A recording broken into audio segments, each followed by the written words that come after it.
네, 여러분 안녕하세요. 사주명리 왕초보교실 시간입니다. 이번 시간에는 이 지지의 이제 세 번째 기호 인에 대해서 살펴보도록 하겠습니다. 인이라고 하는 글자는 자영이 화살이 네모난 관역을 뚫고 지나가는 모양에서 연유한 이제 글자이다, 이렇게 알려져 있습니다. 그래서 각골문이나 이제 금문을 보면요, 이게 뾰족한 화살촉이 이렇게 네모난 관역을 이렇게 뚫는 이런 모양이 아주 노골적으로 나오는 거고요. 이게 이제 소전이라고 하는 단계에 갔을 때 오늘날의 인이라고 하는 이 글자와 좀 비슷한 모양으로 되고 있는데, 어쨌든 화살이라고 하는 것은 굉장히 좀 빠르죠. 그리고 굉장히 좀 날카롭죠. 자, 이게 이제 뒤에 살펴보는 인이라고 하는 글자와 굉장히 좀 연관됐다라고 하는 말씀을 미리 드리고요. 자인은요, 이 옥편을 찾아보면 범인자, 즉 호랑이다라고 되어 있습니다. 그리고 이제 나아가다, 당기다, 크다, 뭐 이런 뜻이 있고요. 또 공경하다라고 하는 뜻도 이렇게 옥편에는 기록되어 있습니다. 고전에는 이 인이라고 하는 글자를 이제 어떻게 이제 설명하고 있냐면요, 이게 재미납니다. 설문해자를 보면 종지뼈이다. 그런데 이거 해설을 어떻게 하냐면, 양기가 움직여 땅속을 벗어나 나오려 하나 음기가 여전히 강하다. 머리에 도달하지 못하고 발목에 잡혀 있다. 그래서 종지뼈이다 라고 얘기를 하는 겁니다. 연애자평에서는요, 인은 빈, 슬개골이란 말이다. 양이 나오려 하나 음도 강하다. 빈, 아래로 퍼진다 라고 이렇게 이제 되어 있습니다. 이 자연과 자의를 보면요, 전체적인 화살의 모양으로 길게 당기고 빠르고 용맹하다라고 하는 이런 뜻을 갖고 있고요. 또 한편에서는 이게 땅속에서 나오려고 하나 아직은 충분히 나오지 못하고 있다라고 하는 이런 뜻을 갖고 있는 글자다라고 하는 것을 알 수 있습니다. 인이라고 하는 기호의 음양오행을 통해서 그 의미를 살펴보면요, 인이라고 하는 글자는 시간의 측면에서는 양의 구간에 있는 거고요. 또 공간적으로도 축이 음이기 때문에 양의 형태를 갖고 있는 기호다라고 얘기할 수 있는 거죠. 음양의 채용에서는 이 인은 모두 다 양이 됩니다. 그리고 오행은 목이 되는 거죠.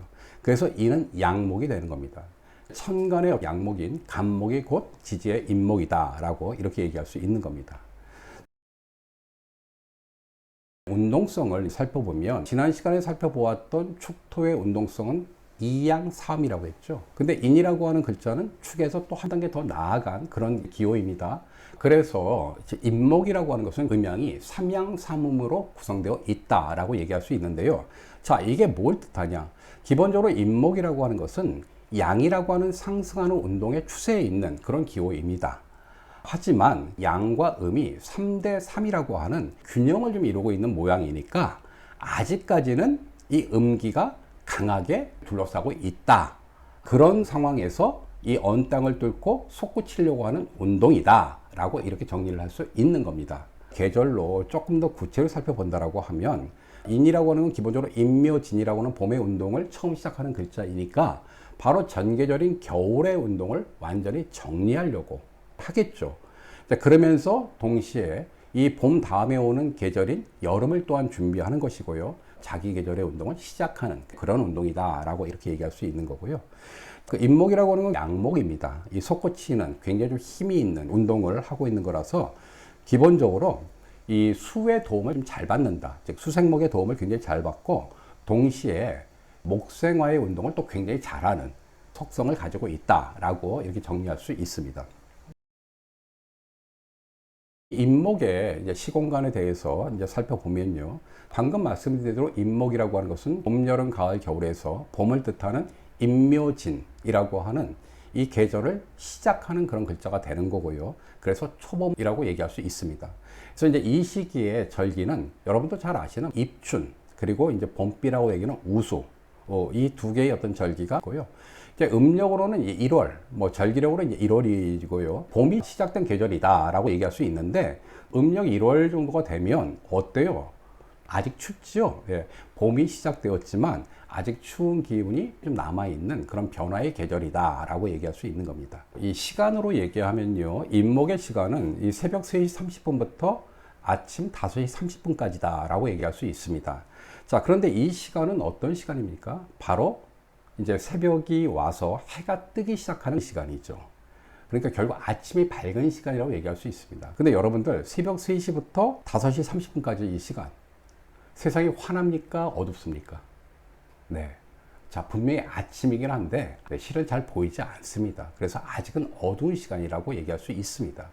앞서 제가 인목의 운동성을 얘기하면서 삼양삼음이다. 즉, 세 개의 양과 세 개의 음으로 팽팽하게 맞서고 있는 기호다라고 얘기했는데, 새벽 3시 30분부터 5시 30분이라고 하는 시간은 아직은 음기가 좀 강한, 그래서 보이는 것 같아도 잘 보이지 않는 그런 시간이다라고 얘기할 수 있습니다. 인목의 시간은 또 어떤 시간이냐면요, 스님들이 일어나서 새벽 기도를 하는 시간, 인시이고요. 지난 시간에 살펴보았던 축토라고 하는 것도 이 신과 교감하는 시간이라고 말씀드렸는데, 이 인이라고 하는 거는 호랑인데요. 범인자이기 때문에. 근데 호랑이가 보통 누구하고 같이 있습니까? 산신령하고 같이 있죠. 그래서 이게 좀 보이는 것 같아도 잘 보이지 않기 때문에 이 좀 보이지 않는 절대적인 힘과 좀 약간 좀 연관된 그런 시간이 바로 또 인목의 시간이기도 합니다. 인간의 시간으로 얘기한다라고 하면 보통 1살부터 6세까지의 이런 유아기의 시기를 인목의 시간으로 좀 비유할 수 있지 않을까라고 저는 생각합니다. 근데 이 시간은 어떤 시간입니까? 바로 새로운 것들을 배우고 익히고 그리고 자라나는 시기가 되는 거죠. 그러니까 인목의 운동성과 상당히 좀 유사한 이제 그러한 인생의 어떤 시기이다라고 얘기할 수 있는 거고요. 그리고 이제 이 방향으로 얘기한다라고 하면 기본적으로 이제 목의 방향은 어디예요? 동쪽에 있죠. 근데 이제 인목이라고 하는 거는 시작하는 이제 그 목이니까 이거는 북쪽에 가까운 이제 동쪽이다. 그래서 동북쪽이다라고 얘기할 수 있는 거고요. 색깔로는 이제 녹색인데 이게 아직은 겨울의 기운이 많이 남아 있으니까 암록색이다라고 얘기할 수 있는 겁니다. 숫자로는 3이 됩니다. 인목의 물상에 대해서 살펴보도록 할 텐데요. 인목은 천간의 간목과 같은 이런 이제 글자이다. 그렇기 때문에 간목의 어떤 물상인 대림목, 즉 큰 나무라고 얘기할 수 있습니다. 그래서 자연물에서도 이제 소나무, 잣나무, 뭐 이렇게 큰 나무, 그 다음에 또 큰 산림, 뭐 이런 것들이 다 이제 인목이라고 얘기할 수 있고요. 인공물도 마찬가지로 커다란 이제 어떤 건축물, 뭐 대들보라든지 탑이라든지 빌딩 같은 거, 뭐 이런 것들이 다 이제 인목의 물상이다라고 얘기할 수 있습니다. 상징도 간목과 동일합니다. 그래서 지도자, 뭐 대장, 책임자, 뭐 어떤 권력, 뭐 공공기관 이런 것들이 다 인목, 상징하는 그 내용들이라고 얘기할 수 있습니다. 고전에서는 이 인목을 어떻게 설명하고 있는가? 선명통의 어떤 천문에서는요, 광곡이라고 표현하고 있습니다. 이 광곡이라고 하는 것은 드넓은 곡창이다. 이렇게 얘기하고 있는데요. 뜻은 뭐냐면요, 동쪽 간방이며 동북쪽이라고 하는 얘기입니다. 간산이다. 무토가 장생하는 드넓은 골짜기를 뜻한다. 자, 이게 이제 조금 어려운데요. 이거는 이제 뒤에 그 지장간이라고 하는 대목을 하면서 제가 자세히 설명드릴 기회가 있을 거니까 뭐 간단히 말씀드릴 건데, 지지의 글자들은 다 숨어 있는 글자들이 있는데요. 이 인이라고 하는 글자에는 이 천간의 무토가 숨어 있습니다. 그렇기 때문에 이제 광곡이다, 드넓은 곡창이다. 왜냐하면 토라고 하는 것은 넓은 대지이기도 하다라고 말씀드렸잖아요. 인이라고 하는 건 기본적으로 봄을 여는 시기니까 봄에 뭐예요? 모든 새싹이 이렇게 솟아나죠. 자, 그런 뜻으로 광곡이라고 정리하고 있는 거고요. 동물로는 연해자평에 호랑이라고 되어 있는데요. 뭐 말씀드렸지만 지지의 동물들의 이제 발톱을 가지고 음양을 나눈다고 얘기했잖아요. 호랑이의 발톱은 5이라서 양이다. 양이 셋이 되어 따뜻해지니까 호랑이와 짝을 지었다. 호랑이는 성질이 사납다라고 이렇게 기록되어 있습니다. 인목의 속성을 암시하고 있는 그런 기록이라고 얘기할 수 있는 거고요. 호랑이의 속성을 조금 더 살펴보면요, 권위가 당당하다. 그리고 낮에는 독서하고 밤에는 먹이를 구한다. 밤에 활동하는 것을 좋아하는데 닭이 울면 숨는다라고 이렇게 기록되어 있습니다. 자, 권위가 당당하다. 일단 호랑이 하면 어떻습니까? 맹수의 왕. 그래서 호랑이는 뭐가 있어요?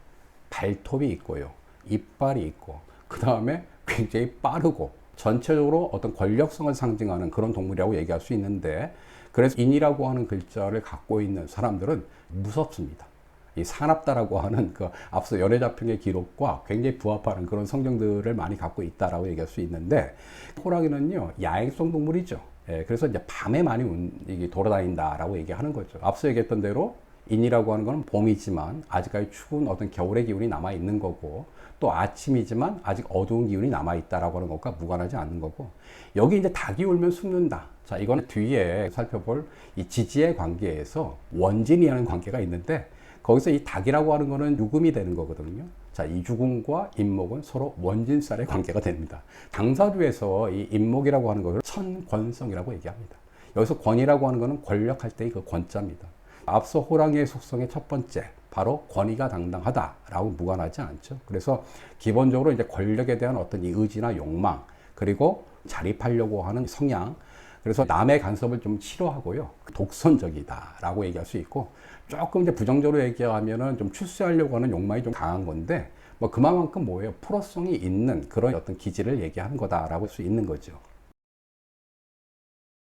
인목의 심리를 이제 정리해서 말씀드리면, 기본적으로 이 자존심과 욕망을 실현하는 야심이 굉장히 강한 성향이다. 또 굉장히 강한 추진력을 가지고 있고요. 또 인목은 천간의 간목과 같기 때문에 간목의 성향이 뭐라고 했어요? 잘 나선다고 얘기했죠. 나서기를 좋아한다. 그리고 권력에 대한 의지가 굉장히 좀 강하고 경쟁심이 지나쳐서 좀 다툼도 많다라고 할 수 있습니다. 하지만 인목이라고 하는 것도 이제 목의 글자이기 때문에 목은 오상이 뭐라고 그랬습니까? 어질다라고 하는 인이죠. 그래서 그런 어떤 좀 과격함 속에서도 마음은 좀 여리고 인자하다. 그리고 또 목이라고 하는 거는 봄에 생동하는 좀 어린애 같은 이런 또 기질이 있기 때문에 좀 낙관적이다라고 얘기할 수 있는 거죠. 목의 기운이 강하면 금의 정리하는 기운이 약해지기 때문에 좀 마무리하는 것에서 좀 약간 소홀하거나 좀 부족할 수 있다. 그리고 지구력이 좀 약하고 용두사미가 되는 거고요. 그래서 이제 이런 인목의 키워드를 정리한다라고 얘기하면 권위형이다, 즉 권력형이다, 명예형이라고 얘기할 수 있고, 목의 성향을 좀 빗대어서 경쟁형이다.